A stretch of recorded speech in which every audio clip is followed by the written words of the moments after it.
Last week I shared a small nook of the studio, and today I'm sharing the wall. And this is a painting I did a couple of years ago, and it was from a series where I was walking and painting. So the idea was to walk about and paint and be inspired by the surroundings that you're in. And it's a really nice way to paint, and hopefully I'll be doing some of that later on in the channel. Hi, I'm Serena, abstract painter, and I have got a watercolour pan set today to share with you. It's something I put together in this old Moody box, which was upcycled actually. It was somebody else's. I've reappropriated it. I mean, they gave it to me, I didn't nick it. I've reappropriated it and I've popped in my own pans, which I need to fasten better, but I added this like pencil in the middle and some foam on the outside there. Just yeah, there's the pencil and a little bit of foam just to keep it in place.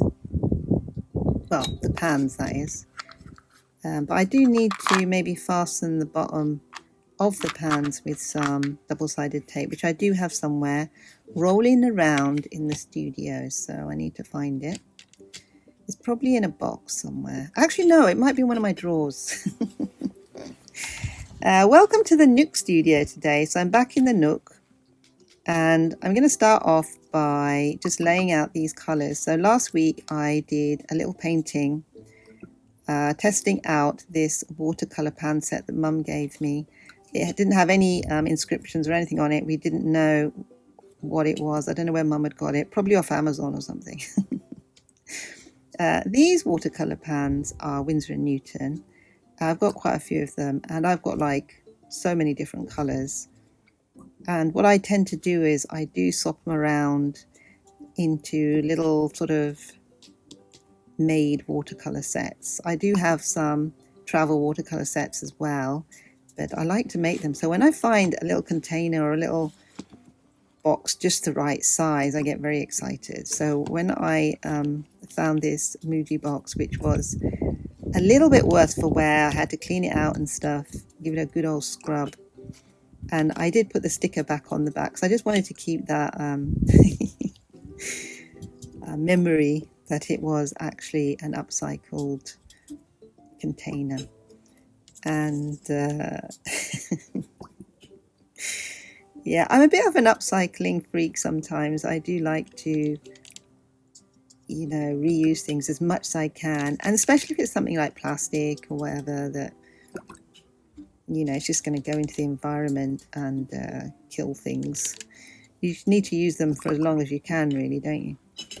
So I am quite happy with how this has turned out, and these colours look really vibrant, don't they? Yeah, I'll be using some of that, but I am quite happy to also mix colours. I don't usually like to use them neat. I mean, there was a time when I just really used neat colour and I really was into it, but now I have this thing about mixing colour, and I do really like to mix colour. Let's see how much I mix. Often it's on the palette, but sometimes it's on the paper. And I'm using 300 GCSM paper, and I'm using a Filbert 12 apparently. I never really know what the numbers are unless I really look at them. I will never remember what number anything is. If you look at it from far away and I can't see the number, I won't know. So it's a sort of, I'd say, a medium-ish size brush. So even though we're using a small piece of paper, our brush is not tiny in this instance. And I was talking last week about recording small journeys, like things like trips to the shop and walks, you know, around the block, etc. And specifically with the recent weather that we've had, where it's been snowy, etc., and frosty and icy. And I did manage to get out every single day while it was snowing and do some walks. I recorded, you know, as I was out and about. And the thing is, you might not record anything. You might just go out and then be inspired and come back and paint something from memory or from experience. But I did record just because I wanted to share it here on the channel, what my inspirations were for some of the paintings. So I'm going to pop something in, and here it is. And this was kind of interesting. As I was walking around the block, someone had obviously dumped this out for the bin. Kind of sad, really, but at the same time, you know, got to clean out your house, haven't you? But that was the starting point for this painting. And I'm not going to say it was just that. There were other things, there were other things I was looking at, but that is probably one of the main inspirations for this painting. And partly because I shared it here, so it's kind of fresh in my memory. What I tend to do, though, normally is I will sort of go for a walk or a journey, and then it's really the collection of everything that becomes the painting. It's not just one scene or one aspect of that journey. It's more like this and that and this and that. So something from half an hour ago and then something from 2 hours later, you know. So it's like maybe a whole day job, or it's the whole of the journey, however long that was, will become a collated perspective, I suppose is the word. And the little painting I was sharing in the beginning, I'll just share it here again. Yeah, so this was from a walking journey that I did. It was actually just a walkabout, and I painted while I was walking. So it's a little bit different from coming back and then painting something. And even though I was walking and painting, I wasn't necessarily putting down every single thing I saw.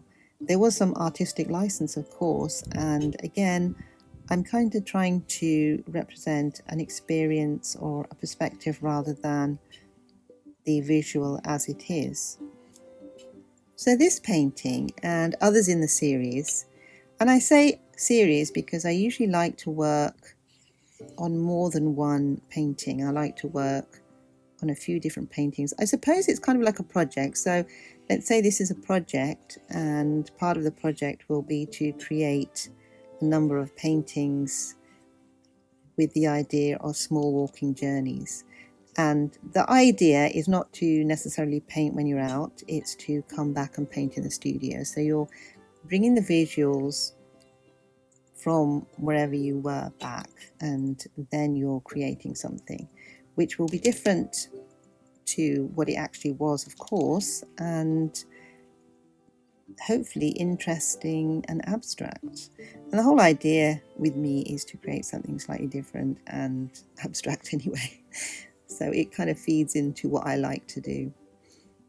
And I mean, I am actually enjoying the process already, because that image I showed you, the video of the balloons, there's lots of colour in it, which is, and I always seem to find colour when I go out anyway, or when I go somewhere, there's always colour, and it doesn't matter whether it's the city and there are balloons lying around, or whether it's the landscape. A while back I did a plein air video, and even in that video there was a balloon up somewhere. I think it was someone's, was it 70th or 60th, I can't remember, or 90th. It was a celebratory balloon stuck in a tree, and this was in a park. So obviously someone had been celebrating in the park. But I think that's kind of an interesting thing. It shows something about the human presence within the landscape without actually a human being there. It's just that he was there or she was there at some point, but obviously he's not there anymore. I mean, even the fact that we have streets and things, it doesn't matter whether there's anyone in the street or in the park. You know, the fact that they are there means people are about and people are present. Obviously, if there's an apocalypse and everything gets overgrown, we'll know there's no people left. But then if there's no people left, I probably won't be left either. So it's all academic, really, isn't it? So talking a bit about the painting now, I'm layering colour and sort of taking it away with either the brush. I used some tissue a minute ago. And the idea is, with watercolour, to use the paper with the paint. So it's not just about painting onto the paper, but it's also about taking colour away to emphasise areas of light and dark in the painting. And that is something I really like about watercolour. You can't really achieve it with any other medium. I was thinking of using some gouache. I found some gouache the other day actually, and I haven't used gouache much at all. I was thinking I should start using it because it's something in between watercolour and acrylic, isn't it? So it'll probably give some interesting effects, but obviously different to watercolour, I expect anyway.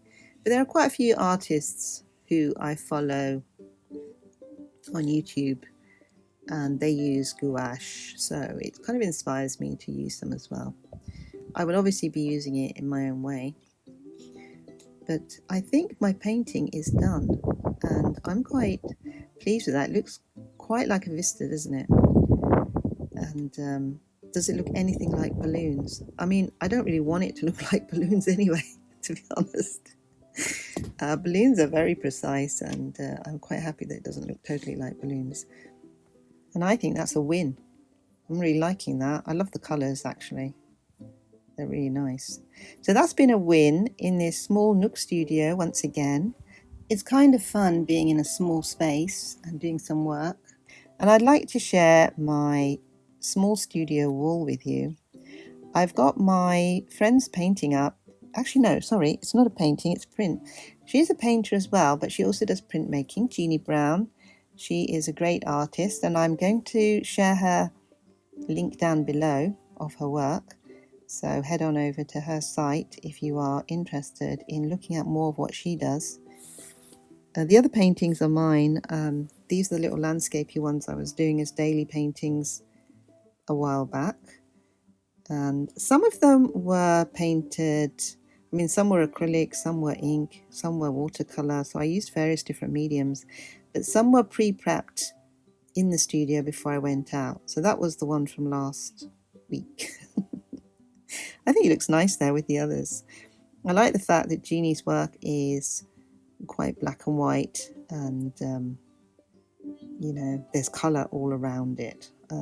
It's nice to curate work and hang it in a certain way. This is all very informal because, you know, there's no framing going on here. I do mean to frame Jeannie's work at some point, but it's getting the right frame as well. And these small ones can easily be framed up if I wanted to, but at the moment they're just up on the wall with some blue tack, and they are fun, inspiring pieces of work to look at and change and rearrange sometimes as well. Anyway, guys, I hope you enjoyed the session. I'm off. Have fun painting.